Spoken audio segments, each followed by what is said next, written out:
Everyone and welcome back to the channel TH classes. आज की इस वीडियो में हम देखने वाले हैं NIS class 10th Indian culture and heritage 223 इसका कोड है। Most important question and answers हम देखने वाले हैं।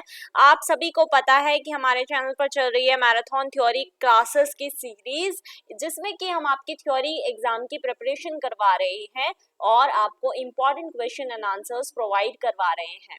इसके साथ साथ मैं आपको कुछ क्वेश्चन पेपर भी सॉल्व करवा के दे रही हूँ सो दैट आपको आसानी हो, आपका पेपर पैटर्न आपको पता चल जाए। तो इस वीडियो में अगर आपके पास सब्जेक्ट है इंडियन कल्चर एंड हेरिटेज, इस वीडियो को एंड तक जरूर देखिएगा, बहुत हेल्प आपको मिलने वाली है। चलिए तो शुरू करते हैं हमारी इस वीडियो को और उम्मीद करती हूँ कि आप सब्सक्राइब जरूर करेंगे हमारे चैनल को। सो चलिए, सबसे पहली और सबसे बेसिक क्वेश्चन जो इसका बनता है वो बनता है कि बताइए कल्चरल इवोल्यूशन की पहली स्टेज क्या है, यानी कि सांस्कृतिक विकास के प्रथम चरण का नाम बताना है हमें। तो आप सभी को पता है कि हमारा देश हमारे कल्चर के लिए जाना जाता है, हमारे कल्चर हमारी संस्कृति के लिए जाना जाता है भारत देश। और इसका सबसे पहला स्टेज क्या था इसके इवोल्यूशन का? तो जो टिपोलॉजिकल सिस्टम है used by Morgan and Tylor broke cultures down into three basic evolutionary stages। पहली स्टेज है savagery, सेकेंड है बार्बरिज्म एंड थर्ड है सिविलाइजेशन। यानी कि मॉर्गन और टाइलर ने जो है इनको तीन चरणों में तोड़ा था। पहली थी बर्बरता, सेकेंड थी बार्बरिज्म, ठीक है, और थर्ड थी सभ्यता। हमारा देश जो है वो सभ्यता सबसे पहली स्टेज मानी जाती है हमारे देश की, और सबसे पहली सभ्यता हमारे देश में थी सिंधु घाटी सभ्यता, ठीक है, जिसको आप हड़प्पा सभ्यता के नाम से भी जानते हो। और इसीलिए इंडियन कल्चर जो है वो एक कॉम्बिनेशन है बहुत सारी कल्चर्स का, है ना। हमारी संस्कृति बहुत सारी कई संस्कृतियों से मिलकर बनी हुई एक संस्कृति है, और इसीलिए ये हिस्ट्री में मतलब एक सेवरल मिलेनिया ओल्ड बहुत ज्यादा ये इन्फ्लुएंस्ड हुई है, मिलेनिया है, beginning with the Indus valley Civilization and other early cultural areas. यानी कि ये एक ऐसे इतिहास से प्रभावित रही है जो कि बहुत सालों पुराना है, मिलेनिया ओल्ड है, ठीक है। मिलेनिया मीन्स बहुत ज्यादा साल पुराना है, मतलब कई सौ साल पुराना है। और इसकी शुरुआत मैंने आपको बताया सिंधु घाटी सभ्यता और अन्य प्रारंभिक सांस्कृतिक क्षेत्रों से हुई है, ठीक है। सिंधु घाटी सभ्यता इज वेरी इंपॉर्टेंट, चाहे वो आपकी हिस्ट्री हो, ठीक है, और हिस्ट्री में मतलब ये पूछा ही जाता है, चाहे वो आपका इंडियन कल्चर के बारे में हो, तो हमारी सिंधु घाटी सभ्यता है वो बहुत जरूरी है। और इसमें आपको बेसिकली सिंधु घाटी सभ्यता जो थी वो एक आप कह सकते हैं उस समय भी बहुत ज्यादा डेवलपमेंटल सभ्यता थी, ठीक है। कल्चर यहाँ का इतना ज्यादा डेवलपमेंटल था कि वो लोग उन्होंने सिक्कों का इस्तेमाल करना शुरू कर दिया था, ठीक है। वो जो लोग थे उन्होंने ईंटों का इस्तेमाल करना शुरू कर दिया था, और भी बाकी बहुत सारी चीजें हैं जो हम आगे पढ़ेंगे। आप इसको एक सैंपल क्वेश्चन पेपर मान सकते हैं इसको पूरे को। ये मैं आपको इसलिए समझा रही हूँ ताकि आपके दिमाग में एक फ्रेम बन जाए, ठीक है, कि आपका पेपर किस तरीके का आने वाला है, कैसे आपको आंसर करना है चीजों को। और आपको अगर इस तरीके के क्वेश्चन मिल जाए तो आपको घबराना नहीं है, ठीक है। तो वीडियो को आपको पूरा देखना है ताकि आपके दिमाग में सब चीजों को लेकर कोई भी कंफ्यूजन ना हो। आगे बढ़ते हैं तो हमारा अगला सवाल बनता है कि बताओ इंडियन कल्चर जो है वो कितने साल पुराना है। How old is Indian culture, भारतीय संस्कृति कितनी पुरानी है। तो आपको पता है कि भारतीय संस्कृति लगभग 5000 साल पुरानी है, 5000 वर्ष पुरानी मानी जाती है, ठीक है। हो सकता है इससे भी ज्यादा पुरानी हो, लेकिन हम जो मानते हैं वो 5000 साल पुरानी मानते हैं। और it is identified from the archaeological proof that an extremely classy urbanized culture known as the Indus valley Civilization influenced the north western area of the Indian subcontinent in between 2600 to 1500 BCE। यानी कि हमारे जो पुरातात्विक साक्ष्य हैं, पुरातात्विक साक्ष्य कौन कौन से हैं, जैसे वेद पुराण हमारे हो गए, ठीक है। इसके अलावा हमारे जो गीता वगैरह है, ठीक है, मतलब जो हमारी पुरानी सांस्कृतिक आप कह सकते हैं बुक्स वगैरह हैं और वेद हैं हमारे, और इसके अलावा जो हमारे प्रूफ है वो हमें बताते हैं कि हमारी सबसे पुरानी सभ्यता इंडस वैली सिविलाइजेशन, सिंधु घाटी सभ्यता है।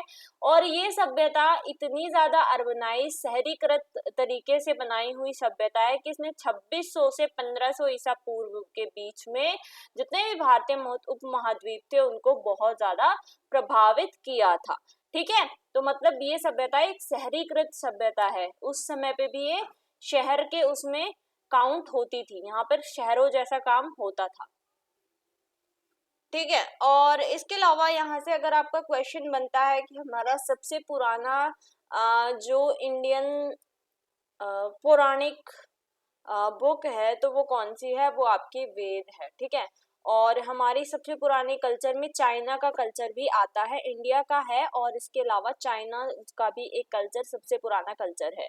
अब आगे बढ़ते हैं, नेक्स्ट क्वेश्चन है आपका कि आपको सेलिएंट फीचर्स बताने होते हैं इंडियन कल्चर के, यानी कि आपकी जो इंडियन कल्चर है, भारतीय संस्कृति के आपको विशेषताएं बतानी है, भारतीय संस्कृति की मुख्य विशेषताएं क्या है। ठीक है, हिंदी में मैं आपको लिख रही हूँ आपके लिए आसानी हो। ठीक है, भारतीय संस्कृति की मुख्य विशेषताओं के बारे में बताओ। और तो इसकी मुख्य विशेषता क्या है, सबसे पहले इसकी विशेषता है कि ये यूनिटी इन डाइवर्सिटी पे काम करता है, यानी कि आपका ये विविधता में एकता को देखता है। हमारा कल्चर आपको पता है, हमारा मैंने आपको बताया हमारा कल्चर जो है इंडियन कल्चर वो बहुत सारे कल्चर्स से मिलकर बना है। इट मीन्स कि हमारे देश में बहुत सी लैंग्वेजेस बोली जाती हैं, बहुत से हमारे देश में कल्चर हैं। ठीक है, जिस चीज को अगर हम देखें हमारे देश में अलग अलग इस प्रकार से राज्य हैं जो अलग अलग भाषाएं बोलते हैं, जो जिनके अलग अलग कल्चर है। अब अगर आप हरियाणा में जाएंगे तो हरियाणा में अलग तरीके की बोली होती है, हरियाणा में अलग तरीके की संस्कृति का पालन होता है। अगर आप पंजाब में जाएंगे तो पंजाब और हरियाणा की संस्कृति कुछ कुछ सेम होती है, लेकिन उनके भी अलग अपने तरीके के कुछ इंडिविजुअल रूल्स होते हैं या कल्चर होते हैं जो वो फॉलो करते हैं। एंड अगर हम वहीं पे बिहार में जाएं तो बिहार में बिल्कुल डिफरेंट कल्चर है हरियाणा और पंजाब से, है ना। तो बिहार में अलग है, साउथ में अलग है, तो इस हिसाब से हमारे देश में अलग अलग कल्चर्स हैं, इसीलिए हमारा देश यूनिटी इन डाइवर्सिटी यानी कि विविधता में एकता को दिखाता है। हमारा देश कहने को तो विविधता वाला देश है, मतलब बहुत सारी यहाँ पर चीजें हैं, बहुत सारे कल्चर्स हैं, लेकिन जब हम बात आए आपसे अगर ये पूछा जाए आप कहाँ से हो तो आप बोलते हो ना हम इंडिया से हैं, हमारे अंदर प्राउड फीलिंग की यस हम इंडिया से है, तो वही एकता को दिखाता है। जब अब बात आती है कि आपकी एकता की तो हमारा देश एक ही है। ठीक है, डाइवर्सिटी होते हुए भी यूनिटी है, विविधता में एकता है। नेक्स्ट इसका एक फीचर है बेस्ड ऑन इंडियन फिलोसफी, यानी कि हमारी जो फिलोसफी है इंडिया की पुरानी, इसके ऊपर ये बेस्ड है। ठीक है, आपको अगर पेपर में ये क्वेश्चन बेसिकली आता तो 1 या 2 नंबर का है, अगर ये पेपर में आ जाए 4 मार्क का तो आपको इस तरीके से पॉइंट्स लिखने हैं और उन पॉइंट्स में थोड़ा थोड़ा समझा दीजिएगा जो मैं आपको समझा रही हूँ। ठीक है, इंग्लिश वाले इंग्लिश में समझाना है और हिंदी वाले हिंदी में लिखेंगे। उसके बाद यहाँ पर ब्रॉड बेस्ड है, मतलब यहाँ का जो एरिया है वो काफी ज्यादा ब्रॉड है, ब्रॉड मीन्स काफी ज्यादा चौड़ा है। ठीक है, नेक्स्ट फेथ इन टॉलरेंस, मतलब ये लोग हमारे जो भारत में लोग हैं वो किसी भी चीज को सहने में विश्वास रखते हैं, मतलब हमारे देश में सहन शक्ति बहुत ज्यादा है। ठीक है, सहन शक्ति अगर हम बाहर जाके देखें तो इतनी नहीं है जितनी हमारे देश में देखने को मिलती है। नेक्स्ट कास्ट बाउंड है, कास्ट बाउंड है मीन्स हमारे देश में बहुत सारी कास्ट आपको देखने को मिल जाएंगी, और ऐसा नहीं है कि सिर्फ एक कास्ट है और वही अपना राज कर रही है, बहुत सारी ऐसी कास्ट है और वो सब आपको देखने को मिल जाएगी। इसके बाद इम्प्लिसिट फेथ इन गॉड, यानी भगवान में बहुत ही ज्यादा विश्वास है, भगवान में विश्वास है बहुत ज्यादा।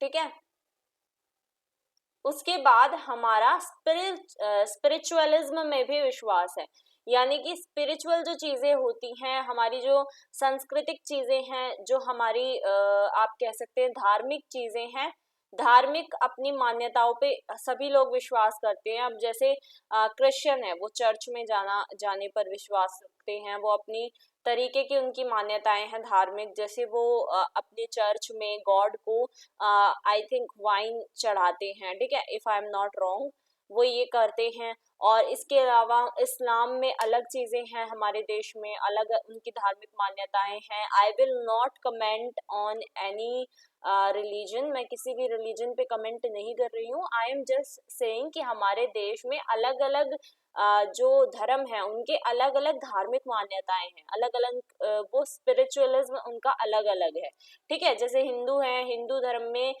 जो है उनकी अलग मान्यताएं हैं। हिंदू धर्म में आपको पता है बहुत सारे गॉड हैं, बहुत सारे भगवान हैं, ठीक है। इसके अलावा faith in the theory of Karma, मतलब कर्म जो है उस पे विश्वास है ज्यादा, कर्म जैसे करोगे वैसे ही फल पाओगे, यही बोला जाता है हमारे देश में, इसीलिए कर्मा की थ्योरी पे ज्यादा बिलीव किया जाता है। एंड फेथ इन धर्मा, मतलब धर्म पे भी विश्वास है, ठीक है, धर्म पे भी विश्वास है, हमें हमेशा अपने धर्म पे चलना चाहिए। उसके बाद वैल्यू सिस्टम है यहाँ पे, ठीक है, इंडिविजुअल उस पे फेथ है। और इसके अलावा कंपोजिट कल्चर है, हमारा कंपोजिट कल्चर है। और अगर हम वैसे देखें तो इसमें पैट्रियार्की है, मतलब हमारा जो समाज है वो पैतृक समाज है, ठीक है, हिंदी वाले बच्चे ध्यान दें, पैतृक समाज है। इट मीन्स जैसे कि अगर कोई बच्चा शुरू से जैसे उसका फादर का जो प्रोफेशन है वही बच्चे का प्रोफेशन कभी कभी यहाँ पर बन जाता है, पैट्रियार्की है। फॉर एग्जाम्पल अगर किसी का पापा नेता है तो वो जरूर नेतागिरी में ही जाना चाहेगा उसका बेटा, और वो भी खुद चाहेगा कि मेरा बेटा नेता ही बने, ठीक है। तो वही चीज यहाँ पर ज्यादा देखने को मिल जाती है। डायनेमिक है और इसके अलावा सिंक्रेटिक है, ठीक है, रूरल है और एग्रेरियन है, मतलब हमारा देश ज्यादातर, हमारे देश में ग्रामीण क्षेत्र ज्यादा देखने को मिलता है, अर्बनाइजेशन उतनी नहीं हुई है, ठीक है, मतलब शहरीकरण इतना नहीं हुआ है, ग्रामीण क्षेत्र ज्यादा देखने को मिलते हैं। और एग्रेरियन इट मीन्स कि हमारा देश जो है उसमें एग्रीकल्चर वगैरह, मतलब खेती बाड़ी पे ज्यादा ध्यान दिया जाता है।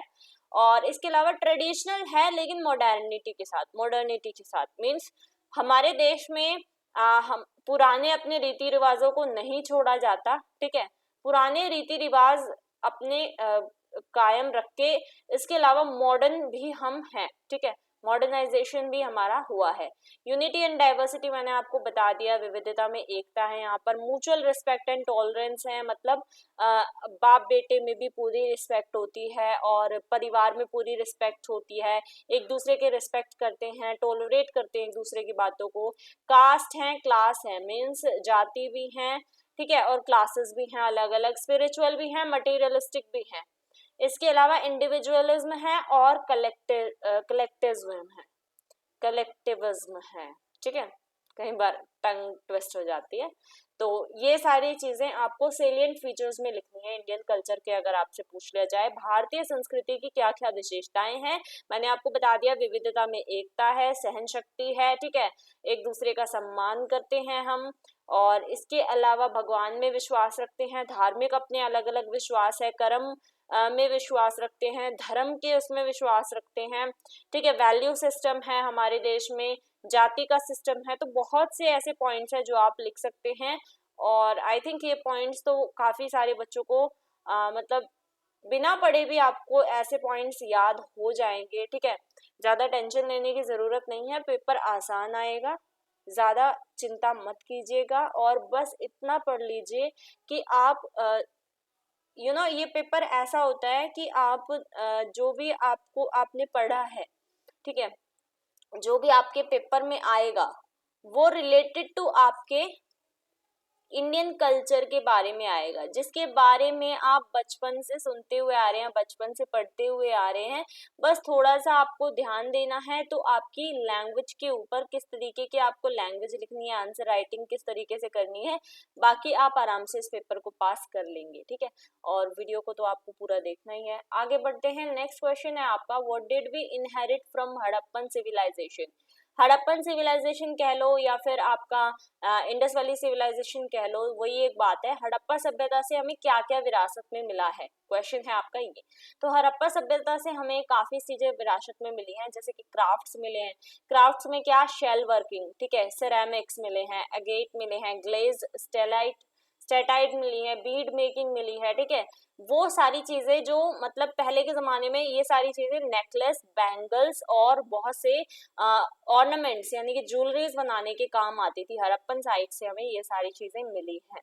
और इसके अलावा ये सारी जो क्राफ्ट्स थी आज भी कुछ सब कॉन्टिनेंट में जो है यूज की जाती है। जैसे बीड मेकिंग की जाती है, बीड्स जो होती हैं आपकी, उनसे जो है चीजें बनाना, बहुत से ऐसी ज्वेलरीज होती होंगी जो गर्ल्स हैं वो पहनती हैं, बीड मेकिंग वाली ज्वेलरी, ठीक है, सिरेमिक्स की पहनती हैं। इसके अलावा गेट और ग्लेस स्टेटाइट जो होती है उनकी पहनती हैं। तो जो फॉलोइंग अचीवमेंट्स हैं ये हमें हड़प्पा सिविलाइजेशन से कहाँ से मिलती हैं, इंडस रिवर वैली यानी कि सिंधु जो नदी है वहां से हमें ये मिलती हैं। और एक्यूरेट सिस्टम ऑफ वेट्स भी हमें मिलता है, मतलब किस तरीके से वजन किया जाए। उस टाइम पे भी इन्होंने वजन करने का जो एक आप कह सकते हैं फॉर्मूला वो इन्होंने निकाल लिया था, मेजर्स वर डेवलप्ड, ठीक है। और इसके अलावा इन्होंने स्कल्पचर बना दिए थे, स्कल्पचर मीन्स मूर्तियां वगैरह, सील्स वगैरह बना ली थी, सील्स यानी मुहरों का इस्तेमाल करना शुरू कर दिया था। पॉटरी मेकिंग इन्होंने स्टार्ट कर दी थी, मतलब जो मिट्टी के बर्तन होते हैं वो उन्होंने स्टार्टिंग में ही स्टार्ट कर दिए थे।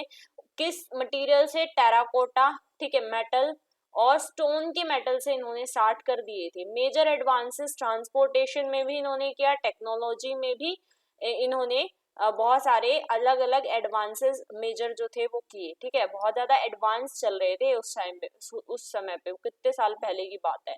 अगर हम इंडस वैली सिविलाइजेशन के कुछ अगर आप ये बताएं कि मुझे कौन कौन से साइट्स हैं, तो हमारी इंडस वैली सिविलाइजेशन की कई सारी साइट्स हैं। फॉर एग्जांपल लोथल है आपका, ठीक है, कालीबंगा है आपका, इसके अलावा हड़प्पा है, ठीक है। अब मुझे आप कम से कम 2 इंडस वैली सिविलाइजेशन की जो साइट्स हैं उनके नाम बताओगे, ठीक है। अब देखिए हिंदी में, हड़प्पा जो स्थल हैं उनके सभी चरणों से हमें हार, चूड़ियां और अन्य आभूषण के निर्माण में कई शिल्पों जैसे शंख का काम, चीनी मिट्टी का काम, एगेट का काम, चमकदार जो स्टेटाइट होता है मन का, ठीक है, उसके निर्माण का उपयोग किया गया था। और इनमें से कुछ शिल्प अभी भी उपमहाद्वीप में प्रचलित हैं, मतलब अभी भी ये जो चीजें उस समय पे यूज होती थी वो आज भी फेमस है, ठीक है। तो ये सारी चीजें हमें वहां से मिली हैं, ठीक है। चलिए आगे बढ़ते हैं। नेक्स्ट क्वेश्चन है आपका, कौन सी लैंग्वेज, विच लैंग्वेज रूट है इंडियन लैंग्वेज, जो जितनी भी सारी इंडियन लैंग्वेजेस हैं उनकी रूट कौन सी लैंग्वेज है, मतलब कौन सी ऐसी भाषा है जो सभी भारतीय भाषाओं का मूल है, जड़ है, ठीक है। कौन सी भारतीय भाषा से सभी भारतीय भाषा निकली हैं। तो added to that, languages such as Hindi, Tamil and Urdu have Vedic Sanskrit as the sole foundation upon which each of the same is developed upon. The ancient Vedas are the earliest instances where Vedic Sanskrit is used and is inscribed, मतलब जब अगर हम बात करें हिंदी की, तमिल की या उर्दू की, ऐसी भाषाएं जो जिनका एकमात्र आधार क्या है, वैदिक संस्कृत है, ठीक है। तो अगर हम बात करें कि कौन सी लैंग्वेज रूट कॉज है इंडियन लैंग्वेजेस की, जितनी भी सारी इंडियन लैंग्वेज है, तो इसका आंसर हो जाएगा संस्कृत, ठीक है। संस्कृत आपको पता है सबसे पुरानी लैंग्वेज है, संस्कृत सबसे पुरानी लैंग्वेज है और संस्कृत से ही हिंदी, तमिल और उर्दू जैसी लैंग्वेज बनी है, ये सारी लैंग्वेज निकली हैं। तो जिस पर इनमें से प्रत्येक का विकास हुआ है वो है संस्कृत। प्राचीन वेद सबसे शुरुआती उदाहरण है जहां वैदिक संस्कृत का उपयोग किया जाता है और इसे अंकित किया जाता है। हमारे जो सबसे पुराने पुराण हैं, ठीक है, वो कौन से हैं, वो है वेद, वो है वेद। और वेद किस भाषा में लिखे गए हैं, वेद संस्कृत भाषा में लिखे गए हैं, इसलिए हम कह सकते हैं कि संस्कृत हमारी सबसे पुरानी लैंग्वेजेस में से एक है, ठीक है। आगे बढ़ते हैं। नेक्स्ट है Sangam literature belongs to particular language, मतलब संगम लिटरेचर किस लैंग्वेज से बिलोंग करता है। संगम जिसको हम कंकम, चंकम या फिर संगम भी कहते हैं, ये अर्लीस्ट राइटिंग्स हैं इन द तमिल लैंग्वेज। तो ये किस भाषा में लिखी गई है, ये तमिल भाषा में लिखी गई है। Thought to have been produced in 3 Sangams और literary academics in Madurai India from the 1st to 4th century. यानी संगम साहित्य जो है वो संगम को मतलब हम इसको कमकम, कंकम, चंकम या शंगम भी कहा जाता है इसको। ये तमिल भाषा में सबसे प्रारंभिक लेखन माना जाता है, मतलब सबसे शुरू का साहित्य संगम साहित्य को माना जाता है। और ये जो है ये तमिल भाषा में लिखा गया है और ये करीब 1ली से 4थी शताब्दी तक लिखा गया है। कहाँ पर, भारत के मदुरई में। ठीक है, भारत के मदुरई में 3 चंकम या साहित्य अकादमियों में तैयार किया गया था। ठीक है, तो इससे क्वेश्चन क्या बनते हैं, संगम साहित्य कौन सी लैंग्वेज में बना है, तो संगम साहित्य जो है वो तमिल लैंग्वेज में बना है। और इसको कहाँ पे, इसको मदुरई में बनाया गया था, मदुरई में। और इसके अलावा कौन सी उसमें बनाया गया, 1ली से 1st से 4th सेंचुरी के बीच में। ये क्वेश्चन है और ये आपको इस तरीके से याद करना है। नेक्स्ट है who is the writer of संख्या सूत्रास, यानी कि सांख्य सूत्र जो है उसके लेखक कौन है। तो सांख्य सूत्र के लेखक है कपिला, ऋषि Kapila, who is credited with creating the Sankhya Sutra, developed this earliest philosophical school. This school is well known for its system of scientific inquiry. मतलब ये जो सांख्य सूत्र है इसका निर्माण का श्रेय पूरा श्री ऋषि कपिला को जाता है। इन्होंने प्रारंभिक दार्शनिक स्कूल को विकसित किया। यह विद्यालय अपनी वैज्ञानिक जांच प्रणाली के लिए प्रसिद्ध है। मतलब ये जो विद्यालय इन्होंने बनाया सांख्य सूत्र, इट मीन्स इन्होंने वैज्ञानिक जांच के लिए विद्यालय तैयार किया और इन्होंने ही हमारा सांख्य सूत्र जो है वो बनाया था। फिलोसफिकल स्कूल भी इन्होंने खोला। फिलोसफिकल स्कूल या वैज्ञानिक जांच के लिए जो इन्होंने दार्शनिक स्कूल खोला था वो क्यों खोला, ताकि जो विज्ञान की जितने भी सिस्टम हैं उनकी इंक्वायरी ये कर सके या रिसर्च कर सके। नेक्स्ट है आपको बताना है चर्वक स्कूल ऑफ इंडियन फिलोसफी के फाउंडर कौन है। तो ये इनके फाउंडर, ये बहुत ज़्यादा पॉपुलर सिस्टम है। पहले तो इंडिया में जो एंशंट इंडिया है, पुराना प्राचीन हमारा भारत है, उसमें ये बहुत ज़्यादा पॉपुलर बिलीफ सिस्टम है, लोकप्रिय विश्वास प्रणाली है। बृहस्पति जो एक फिलोसोफर थे is traditionally referred to as the founder of Charvaka और Lokayata philosophy, although some scholars dispute this. मतलब बृहस्पति एक दार्शनिक या फिर फिलोसोफर थे। उन्होंने चारवाक या लोकायत दर्शन के संस्थापक के रूप में उन्हें जाना जाता है। तो मतलब अगर हम समरी के तौर पे बोलें तो इसके फाउंडर कौन है, इसके फाउंडर बृहस्पति है, बृहस्पति। ठीक है, क्वेश्चन अगर बन जाए तो आपको आंसर ये लिखना है। अभी जो मैं क्वेश्चन दिखा रही हूँ ये आपके 1 और 2 मार्क में पूछे जाते हैं, इसीलिए इसमें जितना मैं आपको बता रही हूँ उतना ही याद करिए, एक्स्ट्रा लाइंस याद करने की जरूरत नहीं है। आगे बढ़ते हैं। नेक्स्ट क्वेश्चन है आपका कि आपका जो emblem of republic of India है वो कहाँ से लिया गया है। मतलब ये जो है ये आपका कहाँ से लिया गया है, एम्बलम ऑफ इंडिया है ना, ये भारत गणराज्य का प्रतीक चिन्ह कहाँ से लिया गया है। तो national emblem of India is representative seal of the republic of India that is adapted from the lion capital of Ashoka pillar based in Sarnath Uttar Pradesh. India adopted it as state emblem on 26 January 1950। तो ये जो है आपका emblem of republic of India ये आपका लिया गया है सारनाथ में। अशोक स्तंभ एक है, ठीक है, जिसको अशोक ने बनवाया था और इसी को फिर आपका क्या बना दिया गया, इसी को फिर राज्य प्रतीक के रूप में अपनाया गया, जिसके नीचे सत्यमेव जयते लिखा हुआ है। आप अगर कोर्ट में आपने कहीं पे मूवी में सुप्रीम कोर्ट का सीन देखा हो या फिर हाई कोर्ट का सीन देखा हो, ठीक है, या फिर कोई भी कोर्ट या फिर कोई भी आप पुलिस का कोई भी डिपार्टमेंट का सीन देखा हो तो वहां पर आपको ये देखने को मिल ही जाता है। और ये कहता है सत्यमेव जयते।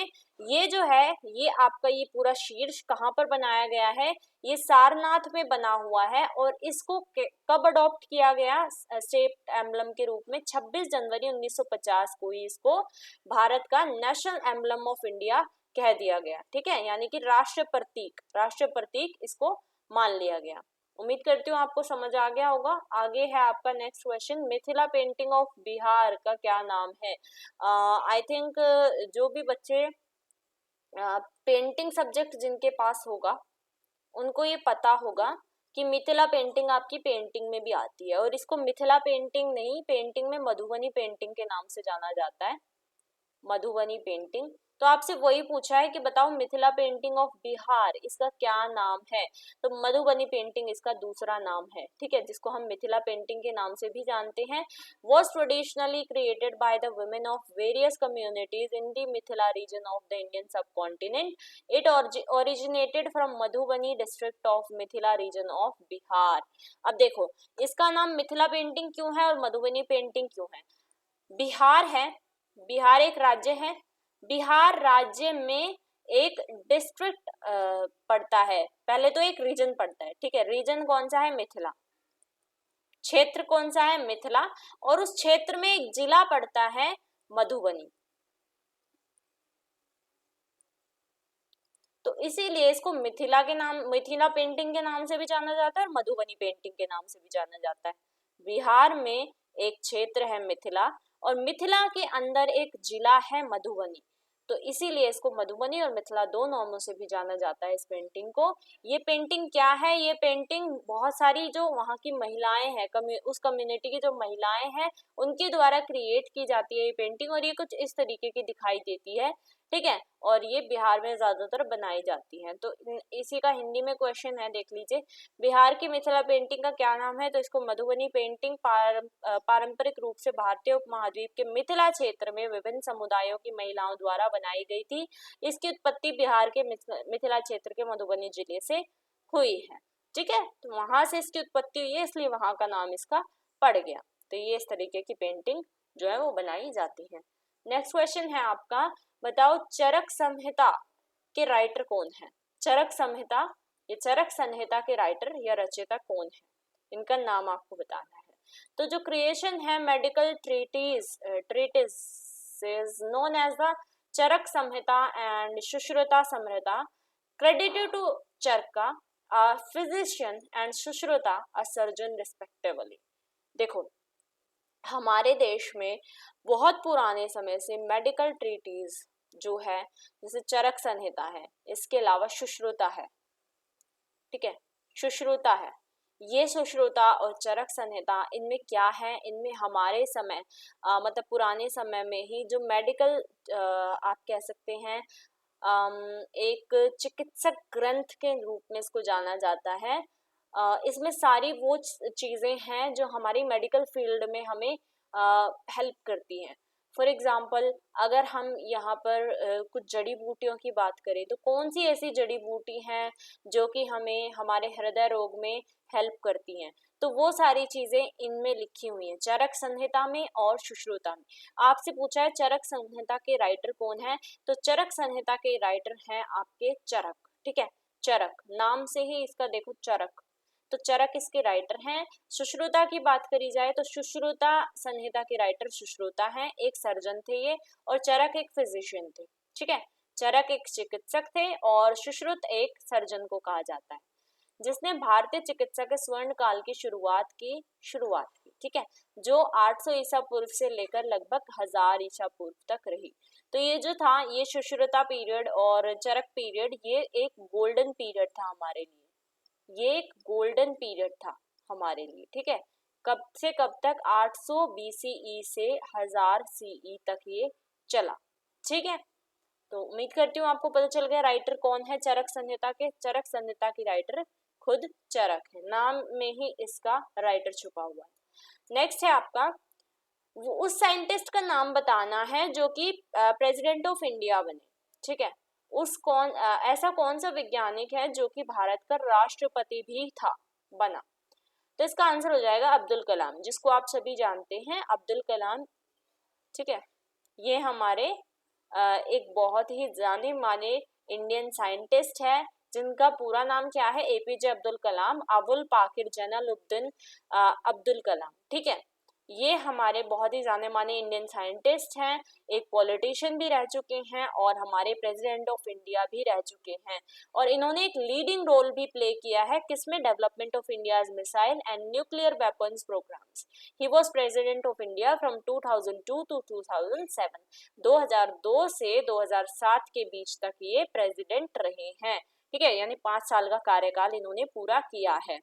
तो अगर आप हिंदी में बोलें तो हिंदी में अब्दुल पाकिर जो है, जिनका पूरा नाम अबुल पाकिर जलालुद्दीन है, अब्दुल कलाम है, ये रामेश्वरम के रहने वाले हैं और ये एक भारतीय वैज्ञानिक राजनीतिज्ञ रहे हैं और इन्होंने भारत के मिसाइल के विकास में अग्रणी भूमिका निभाई है और परमाणु हथियार कार्यक्रम में भी इनकी बहुत ज्यादा लीडिंग रोल इन्होंने प्ले किया है। 2002 से 2007 तक ये भारत के राष्ट्रपति रहे हैं। नेक्स्ट क्वेश्चन है, किसने वैल्यू जो थी पाई की कैलकुलेट की है। ठीक है, पाई की वैल्यू किसने कैलकुलेट की है, पाई की गणना किसने की। तो इंडियन मैथमेटिक्स है माधव और आर्यभट्ट, इन्होंने सिग्निफिकेंट कंट्रीब्यूशन प्ले किया है in finding the exact value of pi. He used mathematical calculations for facilitating religious constructions such as altars.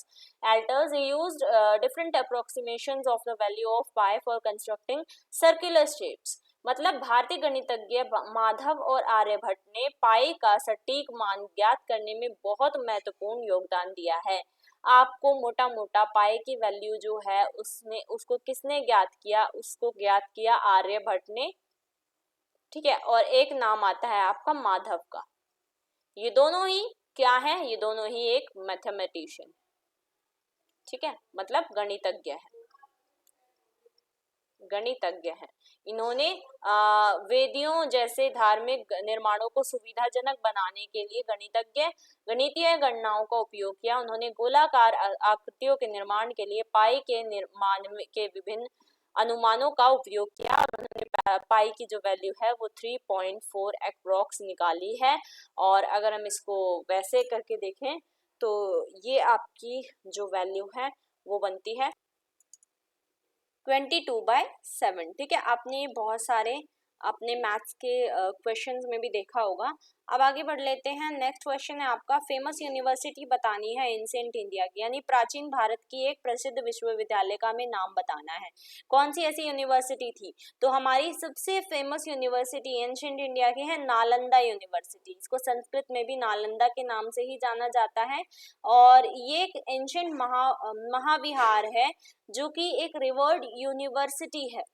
ठीक है, और इसमें हमारी बहुत सारी सेंटर ऑफ लर्निंग वाली चीजें हमारी यहाँ पर सिखाई जाती हैं। एंशिएंट किंगडम मगध में ये है, ठीक है, अभी फिलहाल बिहार है और इसमें ये है। ठीक है, तो इसका मतलब क्या है, नालंदा जो है, नालंदा एक प्राचीन महाविहार है और ये एक प्रतिष्ठित विश्वविद्यालय था जो कि भारत के प्राचीन साम्राज्य मगध, अब आधुनिक भारत है, में शिक्षा के एक आधुनिक बिहार में शिक्षा के एक प्रसिद्ध केंद्र के रूप में कार्य करता था।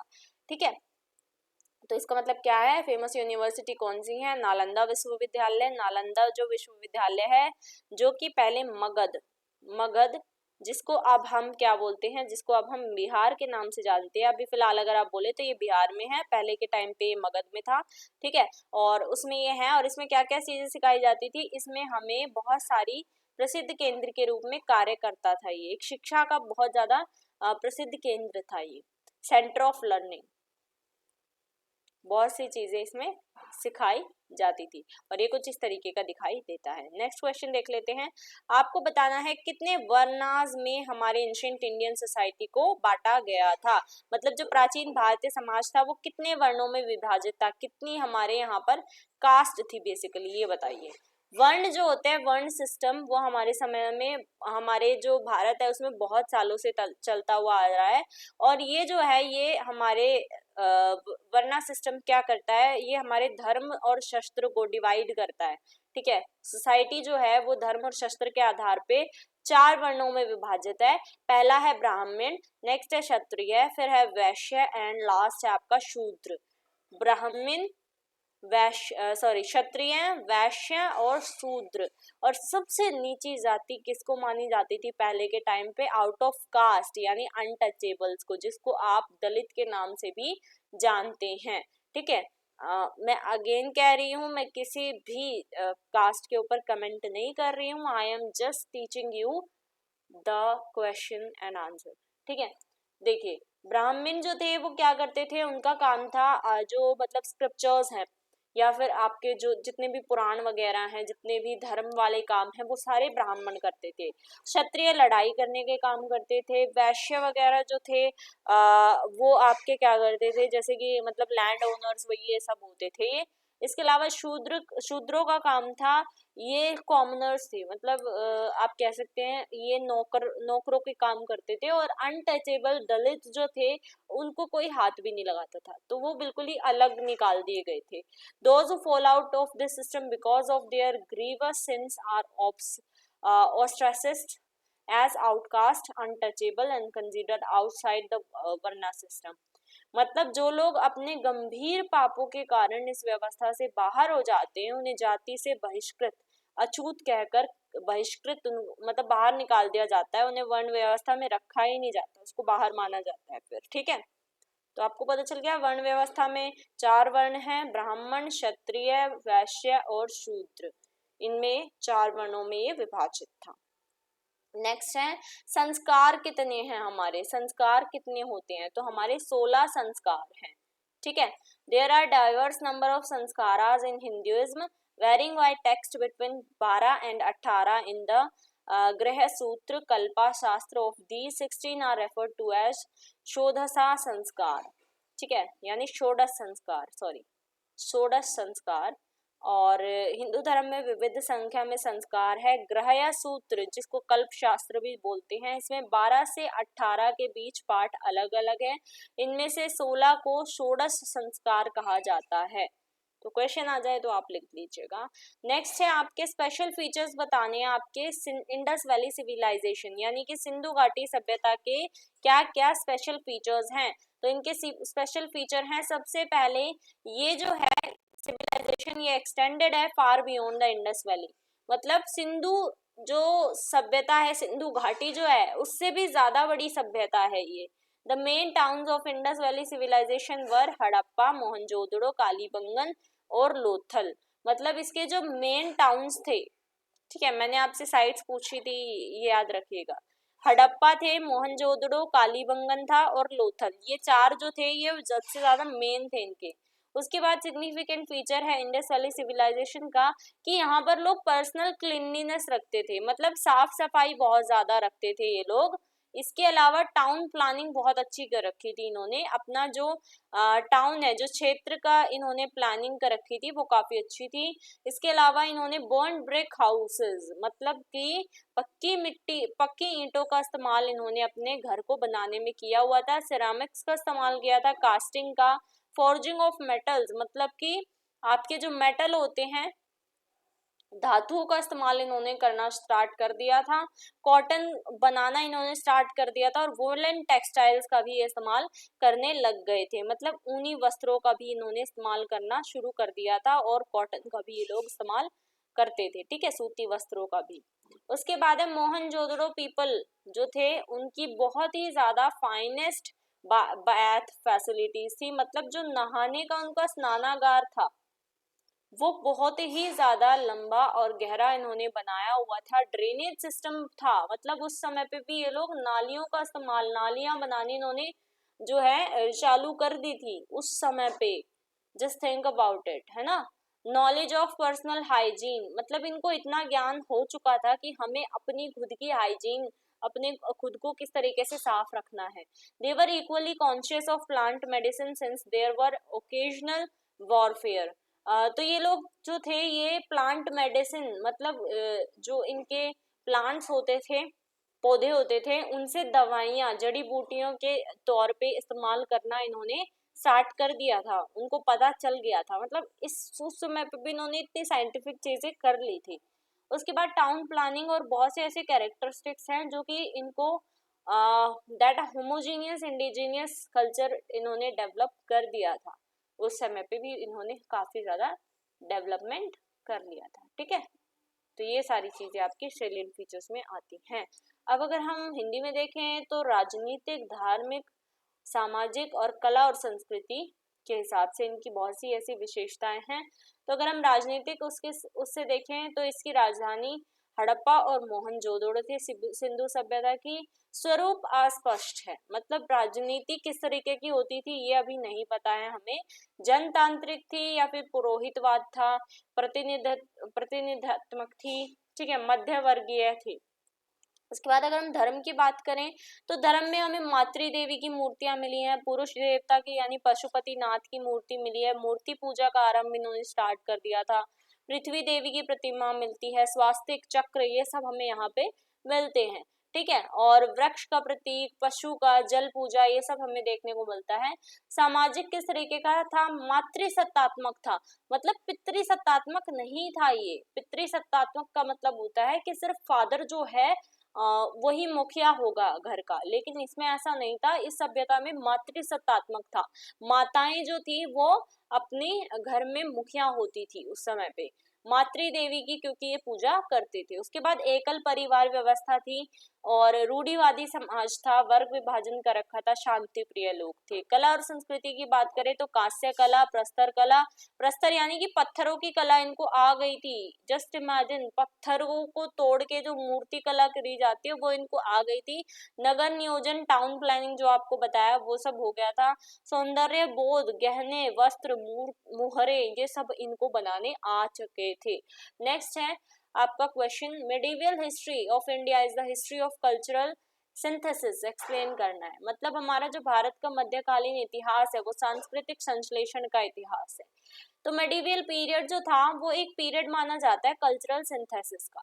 तुर्क और मुगल जो थे उन्होंने बहुत सारे नए नए ideas in the field of art, architecture, literary activities, इन सब में वो लेकर आए। मतलब इन्होंने हमें नई नई चीजें सिखाई। ठीक है, चाहे वो आर्ट में हो, आर्किटेक्चर में हो या फिर लिटरेरी यानी कि साहित्य लिखने में हो। The cultural synthesis between the different culture also helped the development of activities in these fields. During this period, a new phase of cultural development was initiated. मतलब इस पीरियड में क्या हुआ? मेडिवल हिस्ट्री यानी कि हमारा जो मध्यकालीन भारत है, मध्यकालीन भारत है, उस समय पे मतलब काफी ज्यादा हमने डेवलपमेंट करना स्टार्ट कर दिया था। इस पीरियड में हमारा एक कल्चरल डेवलपमेंट स्टार्ट हो गया था। Synthesis between different cultures gave birth to new philosophical and religious relation ideas. हमारे देश में इस समय पे बहुत से मतलब तुर्क भी आए, मुगल भी आए, तो उनकी जो नए नए आइडियाज थे, थॉट्स थे, वो हमने लेने स्टार्ट कर दिए और उससे हमारे देश में भी डेवलपमेंट हुआ। हालांकि उससे हमें नुकसान भी हुआ कि हमारा जो पुराना कल्चर था, सांस्कृतिक हमारा जो हमारे वैल्यूज थे वो हमने शायद कहीं ना कहीं पीछे छोड़ दिए और मुगलों के जो वैल्यूज थे वो हमने अपनाने स्टार्ट कर दिए। जस्ट फॉर एग्जांपल अगर मैं दूं आपको तो हमारे पहले देश में पर्दा प्रथा नहीं थी, कहीं से कहीं तक आपको नहीं देखने को मिलेगी। आप अगर माता सीता को भी देखेंगे या फिर कोई भी आप पुरानी हमारी मान लीजिए रामायण आप ले लीजिए, ठीक है, या फिर महाभारत आप ले लीजिए, वहां पर रामायण में ना तो माता सीता ने दशरथ से पर्दा किया है, ठीक है, और ना ही आप जो महाभारत देखते हैं उसमें द्रौपदी ने किसी से भी पर्दा किया है, ठीक है, चाहे वो कोई भी हो। तो ये जो पर्दा प्रथा थी ये हमारी कहाँ से डेवलप हुई है? ये हमारे देश में मुगलों, जब से मुगल आए हैं, क्योंकि यही अपने वाइफ्स को या यही अपनी रानियों को पर्दा करने पे मजबूर करते थे, यही कहते कि पर्दा करो, ठीक है। अब वही चीज फिर इंडियन कल्चर में घुल मिल गई। तो यहाँ से हम एक एग्जाम्पल ले सकते हैं कि हाँ मतलब हमारा जो देश था उसने एक डेवलपमेंट की और तो कदम रखा, लेकिन जो कहीं ना कहीं उनकी दकियानूसी चीजें थी वो भी हमने कुछ ना कुछ अपनाई। इसलिए इसको हम भारतीय सांस्कृतिक संश्लेषण का इतिहास भी मान सकते हैं। तो ये क्यों माना जाता है? हिंदी में अगर हम पढ़ें तो तुर्कों और मुगलों ने कला, वास्तुकला और साहित्यिक गतिविधियों के क्षेत्र में नई नई अपने जो विचार थे वो पेश किए। उसके साथ साथ विभिन्न संस्कृतियों के बीच सांस्कृतिक संश्लेषण के विभिन्न क्षेत्रों में गतिविधियों के विकास में इन्होंने मदद की और इस अवधि के दौरान सांस्कृतिक विकास का एक नया चरण शुरू हुआ। नेक्स्ट क्वेश्चन है आपका, आपको बताना है essence of wisdom contained in Bhagavad Gita, यानी कि भागवत गीता में ज्ञान का क्या सार है वो बताना है। आपने भागवत गीता पढ़ी हो तो उसमें हमें क्या क्या चीजें देखने को मिलती हैं, ज्ञान क्या क्या मिला है। भागवत गीता इन शॉर्ट, अगर हम इन शॉर्ट बात करें तो टीचर्स क्या टीच करती है? One, how to face life's ups and downs, यानी कि हमारे जो जीवन के उतार चढ़ाव है उनका सामना हमें कैसे करना है ये हमें सिखाती है। इन एसेंस नो योरसेल्फ, यानी कि संक्षेप में अगर हम बात करें तो स्वयं को जानो, और you are not just a physical body but an eternal soul, आप केवल एक भौतिक शरीर नहीं है बल्कि एक शाश्वत आत्मा है। यू हैव नो बिगिनिंग और एंड, आपका कोई ना तो शुरुआत है ना अंत है। Only your physical body, your senses and mind reach the end, केवल आपका भौतिक शरीर, आपकी इंद्रियां और मन ही अंत तक पहुंचते हैं। भागवत गीता जो है वो कृष्णा कॉन्शियसनेस का एक एसेंस है, मतलब भागवत गीता जो है वो कृष्ण चेतना का एक सार है। थ्रू द 18 चैप्टर्स, मतलब भागवत गीता में 18 जो चैप्टर्स हैं उसमें हमें लॉर्ड कृष्णा जो है वो मतलब योग की जो सीढ़ी है उसके ऊपर हमें लेके जाते हैं, जिसमें हमें कर्म योग के बारे में बताते हैं, जनन योग के बारे में बताते हैं, ध्यान योग, ठीक है, भक्ति योग, ये 4 योग उन्होंने इसमें बताए हैं। और इसके अलावा वो हमें बहुत सी ऐसी नॉलेज देते हैं और बहुत से स्पिरिचुअल सीकर्स जो हैं उससे बहुत सारी चीज़ें भागवत गीता से सीख सकते हैं। नेक्स्ट क्वेश्चन है आपका, right 3 main characteristics of philosophy of न्याय, यानी न्याय दर्शन की 3 प्रमुख विशेषताएं लिखिए। तो न्याय दर्शन की 3 प्रमुख विशेषताएं क्या क्या हैं? तो ये है, the best known philosopher of Navya Nyaya and the founder of modern school of Indian logic was Gangesha, ठीक है, गंगेश जो थे वो इसके संस्थापक रहे हैं। The Nyaya school holds that there are 4 valid means of knowledge, Nyaya school कहता है कि ज्ञान के 4 वैध साधन हैं। तो पहला साधन क्या है? परसेप्शन, यानी कि प्रत्यक्ष रहना, धारणा जो है अपनी प्रत्यक्ष बनाना। इन्फेरेंस यानी अनुमान, उसके बाद कंपैरिजन यानी उपमान, एंड उसके बाद है साउंड और टेस्टिमोनी यानी शब्द, ठीक है। पहला साधन है धारणा, उसके बाद अनुमान, उसके बाद तुलना और ध्वनि या गवाही या शब्द, ठीक है।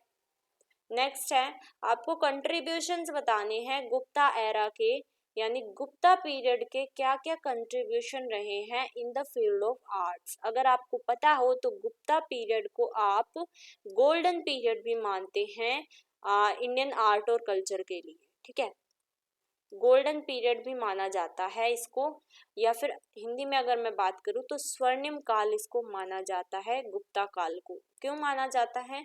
क्योंकि ये जो गुप्ता काल रहा है इसमें हमने बहुत सारी चीज़ें सीखी हैं, जैसे कि for example some of the famous Gupta arts include the head of Shiva, Shiva का जो सिर है, शिव का सिर, पार्वती का सिर, गंगा और यमुना की टेराकोटा मूर्तियां, सारनाथ में खड़े बुद्ध, मथुरा में स्थित बुद्ध की लाल बलुआ पत्थर की छवि, ये सब किस में शामिल है? ये सब जो है गुप्ता काल में बनवाई गई मूर्तियां हैं, और ये सारी मूर्तियां हमें गुप्ता काल से मिली हैं। तो ये सारी जो मूर्तियां हैं ये गुप्ता कला के साथ साथ गुप्त साम्राज्य में चित्रकला में भी प्रचलित थी, ठीक है। गुप्ता पीरियड में ना सिर्फ हमें मूर्तियां मिली हैं बल्कि पेंटिंग्स भी इस समय की बहुत ज़्यादा फेमस है। The Gupta age architecture and art are effectively diverse in their characteristics feature, मतलब इनके जो फीचर्स होते थे ना उस समय के बहुत ज़्यादा आप कह सकते हैं इफेक्टिव थे, ठीक है। स्टाइल भी इनका अलग था और इनके अलावा डिजाइन भी इनके अलग थे। गुप्ता एज आर्किटेक्चर, इनमें क्या क्या चीजें आती हैं, पेंटिंग, गुप्ता स्कल्पचर आती हैं, टेम्पल इन्होंने बनवाए। They were the foremost rulers in order to stabilize the cave temples of Hindus, यानी कि हिंदुओं की जो टेम्पल्स अगर आप देखेंगे, जितने टेम्पल्स हैं वो उनमें से बहुत से ऐसे टेम्पल्स हैं, मंदिर हैं जो कि गुप्त काल में बने हुए मंदिर हैं। और ये जो हैं ये आगे के बारे में देखते थे, ठीक है, काफी ज्यादा आगे ये लोग चलते थे और इसीलिए इनके टेम्पल्स आज भी इतने इफेक्टिव है। नेक्स्ट क्वेश्चन, सिल्क रूट कैसे हेल्प करता है इंडियन कल्चर को अब्रॉड तक पहुंचाने में, यानी रेशम मार्ग ने भारतीय संस्कृति को विदेशों में फैलाने में किस प्रकार मदद की। तो जो सिल्क रूट है वो एक सिग्निफिकेंट रोल प्ले करता है in the cultural exchange between India and other countries. Bharat और अन्य देशों के बीच सांस्कृतिक आदान प्रदान में महत्वपूर्ण भूमिका सिल्क रूट ने निभाई है, as it facilitated the exchange of ideas, religions and artistic styles. Buddhism for instance spread to central Asia and China through the silk root.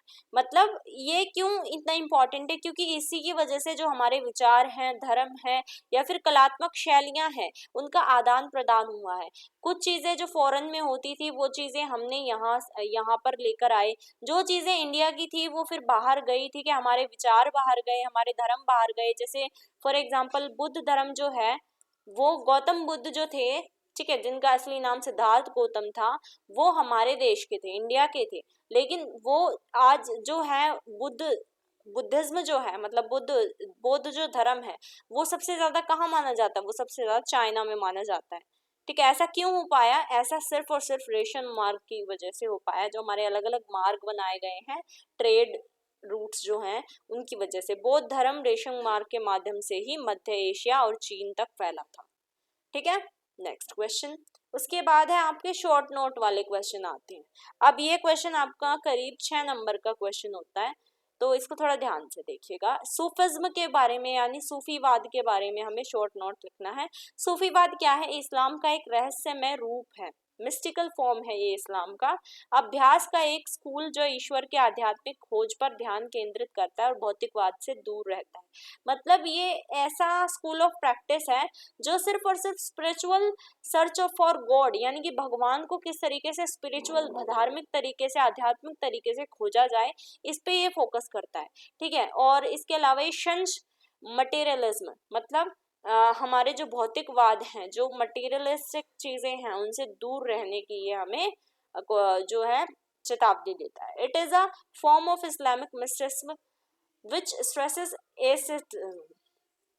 Okay fine asceticism. ठीक है, ये जो है ये इस्लामी रहस्यवाद का एक रूप है जो तपस्या पर जोर देता है। There is a lot of emphasis on love and devotion towards God, यानी इसमें ईश्वर के प्रति प्रेम और भक्ति पर बहुत ज्यादा जोर दिया जाता है। There are many schools of Sufism all over the world and in India too, मतलब पूरी दुनिया में और भारत में भी सूफीवाद के बहुत सारे स्कूल हैं। उसके बाद नेक्स्ट स्टेप दर्शन योग। दर्शन योग क्या है? योगा फिलोसफी, ये हमें moral guidelines, ethical codes, breathing techniques और internal practices for achieving this union with divine. ठीक है, ये योग दर्शन जो होता है वो ईश्वर के साथ मिलान को प्राप्त करने के लिए नैतिक दिशा निर्देश, नैतिक कोड, सांस लेने की तकनीक और आंतरिक अभ्यास सिखाता है। दर्शन योग में हमें यही सीखने को मिलता है। Next question, describe in detail the impacts of Islam on a cultural history of India. ये आपका करीब 8 से 9 नंबर का क्वेश्चन है। इसमें हमें क्या बताना है? भारत के सांस्कृतिक इतिहास पर इस्लाम के प्रभावों का विस्तार से वर्णन करना है। तो इस्लाम का क्या हमारे देश पे, हमारे कल्चर पे क्या इम्पैक्ट पड़ा? इस्लाम का प्रभाव अर्थव्यवस्था, समाज, भाषा, साहित्य, कला, वास्तुकला, इन सब में देखा गया है। मतलब हमारा जो ये इस्लाम जो धर्म है, ये इसका इन्फ्लुएंस हमें economy, society, language, literature, art और आर्किटेक्चर में देखने को मिलता है। भारत के मुस्लिम शासक महान निर्माता थे। भारत में जितने भी मुस्लिम रूलर्स हुए हैं, आज पता नहीं क्यों इतने टंग स्लिप हो रही है, वो ग्रेट बिल्डर्स रहे हैं। मतलब हमारे देश में उन्होंने बहुत सारी ऐसी बिल्डिंग्स बनवाई हैं। फॉर एग्जांपल हमारे मॉन्यूमेंट्स वगैरह हैं, जैसे ताजमहल आपका है, कितना मतलब आपके जो 7 वंडर्स है उसमें ये आता है। तो इसीलिए ये हमारे बहुत ही ज़्यादा ग्रेट बिल्डर्स रहे हैं। स्पेशल स्पेशल यार क्या हो रहा है पता नहीं, sorry for the disturbance. The special features of the buildings include arcs, domes, इस ये मतलब जितने भी मेहराब, गुंबद और ये सारी चीज़ें हैं, ये इमारतों की जो विशेष विशेषताएं हैं, ये मुस्लिम शासकों के द्वारा ही बनवाई गई थी। The Muslim rulers employed Hindu artists also for the construction of their buildings। ये जो मुस्लिम रूलर्स थे, मुस्लिम शासक थे, इन्होंने अपनी इमारतें जितनी भी बनवाई हैं उसमें हिंदू कलाकारों को भी नियुक्त किया था। इन समरी, संक्षेप में अगर हम देखें तो the coming of Islam to sub Saharan Africa facilitated the rise of political empires and encouraged trade and wealth and increased the traffic in slavery. In its pure form, Islam was more attractive to kings because of its concept of the caliph combined political power with religious authority। यानी कि जैसे ये उप सहारा Africa में जो इस्लाम था वो आया, तो उससे क्या हुआ, राजनीतिक साम्राज्यों के उदय में हमें मदद मिली। मतलब हमारे जो साम्राज्य थे उसमें राजनीति, मतलब इस्लामियों को उस समय पे राजनीति का बहुत ज़्यादा वो था, ज्ञान था, तो उससे हमें बहुत ज़्यादा मदद मिली, व्यापार और धन को बढ़ावा मिला और गुलामी में यातायात में वृद्धि हुई। ठीक है, उसके बाद अपने शुद्ध रूप में अगर हम देखें तो इस्लाम राजाओं के लिए अधिक आकर्षक था, क्योंकि इसमें खलीफा की राजनीतिक शक्ति को धार्मिक सत्ता के साथ जोड़ने की अवधारणा थी। नेक्स्ट क्वेश्चन, आपको एक डिटेल्ड अकाउंट देना है on the contribution of ancient India in the field of science and technology.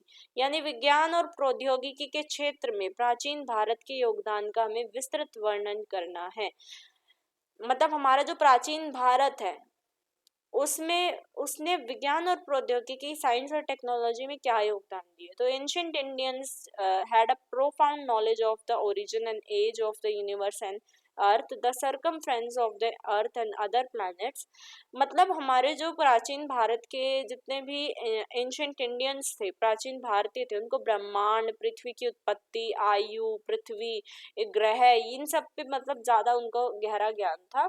और mathematician Bhaskaracharya accurately calculated the time it takes our planet to orbit the sun to be 365 days, well before western astronomers।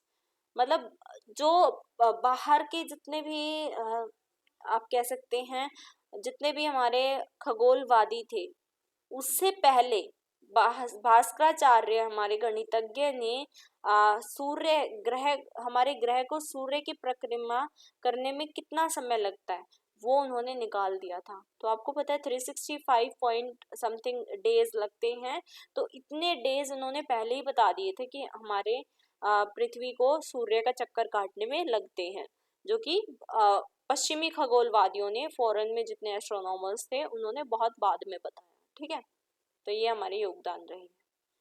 And आपका last question है, हमें बताना है developments which took place in the field of education in India after independence. यानी शिक्षा के क्षेत्र में विकास के बारे में विस्तार से हमें लिखना है। भारतीय जब आज़ाद हुए उसके बाद शिक्षा के क्षेत्र में उन्होंने क्या क्या विकास किया। Some of the main events in the sphere of university education during the post-independence period have been the appointment of University Education Commission in 1949, the establishment of the University Grants Commission in 1953, and the passing of the UGC Act in March 1956 by the Parliament. Over the course of 7 decades after independence, the education system of India has evolved gradually yet phenomenally यार I don't know मेरे साथ आज क्या हो रहा है। phenomenally from a literacy rate of 18% in 1951, we have moved up to 73% as of 2011. Currently, the education system in India is the strongest and largest in the world, hosting more than 315 million students। इसका मतलब ये है कि स्वतंत्रता के बाद की अवधि के दौरान विश्वविद्यालय शिक्षा के क्षेत्र में कुछ मुख्य घटनाएं 1949 यानी 1949 में विश्वविद्यालय शिक्षा आयोग की नियुक्ति, जैसे हम आज़ाद हुए, आज़ाद होने के बाद 1949 में हमने विश्वविद्यालय शिक्षा आयोग बनाया, ठीक है, यूनिवर्सिटी एजुकेशन कमीशन बनाया। उसके बाद हमने जो है 1953 में विश्वविद्यालय अनुदान आयोग बनाया, यूनिवर्सिटी ग्रांट्स कमीशन बनाया। मार्च में हमने यूजीसी अधिनियम बनाया और हमने जो है 7 दशकों के दौरान भारत की जो शिक्षा प्रणाली थी वो धीरे धीरे अभूतपूर्व रूप से विकसित हुई। हमने क्या किया, हमने फंडामेंटल राइट्स, हमारे जो मौलिक अधिकार हैं उसमें भी राइट टू एजुकेशन को डाला, शिक्षा के अधिकार को डाला, ताकि कोई भी बच्चा किसी भी प्रकार से शिक्षा से वंचित ना रह जाए। ठीक है, आपको पता है कि 8th क्लास तक यानी कि 14 ईयर्स की एज तक फ्री एजुकेशन प्रोवाइड करवाई जाती है, चाहे वो किसी भी कास्ट या किसी भी धर्म का बच्चा हो, उसको, जो भी इंडियन देश में रह रहे हैं, ठीक है, बस वो इंडिया का नागरिक होना चाहिए। तो ये हमारा एक फंडामेंटल राइट है, शिक्षा का अधिकार हमें दिया जाता है। शिक्षा का अधिकार इसीलिए बनाया गया ताकि हम अपने भारत जो है इंडिपेंडेंट रहे, बच्चे बच्चे को शिक्षा का ज्ञान हो, ठीक है, बच्चे बच्चे को नॉलेज हो, ताकि जो पहले के समय पे हुआ वो अब हमारे साथ ना हो, आज़ादी से हम रहे, गुलामी में हम किसी की ना रहे। गुलाम हम क्यों हुए थे, क्योंकि हमें ज़्यादा नॉलेज नहीं थी, ठीक है, तो इसीलिए ये बनाए गए। इसके अलावा अगर हम देखें तो 1951 में 18% की साक्षरता दर से हम 2011 तक 73% तक पहुंच गए, जो कि एक बहुत ही बड़ा आप कह सकते हैं डेवलपमेंट है। जहां पर 18% थी और अब वहां पर 73% हमारी साक्षरता दर हो गई है, लिटरेसी रेट काफी ज्यादा हाई हो गया है, ठीक है। तो इसलिए हमारी जो शिक्षा प्रणाली है वो 315 मिलियन से अधिक छात्रों की मेजबानी करने वाली दुनिया में सबसे मजबूत और सबसे बड़ी प्रणाली है, ठीक है। And here your video ends. I hope आपको समझ में आ गई हो पूरी वीडियो, और उम्मीद करती हूँ आपका पेपर काफ़ी अच्छा जाएगा इस पूरी वीडियो को देख के, इंडियन कल्चर एंड हेरिटेज का, ठीक है। वीडियो को लाइक करिएगा, शेयर करिएगा एंड सब्सक्राइब करिएगा for more such kind of videos, and like ज़रूर कर दीजिएगा क्योंकि आप बहुत से बच्चे हैं जो लाइक नहीं करते हैं। तो थैंक्स फॉर वॉचिंग।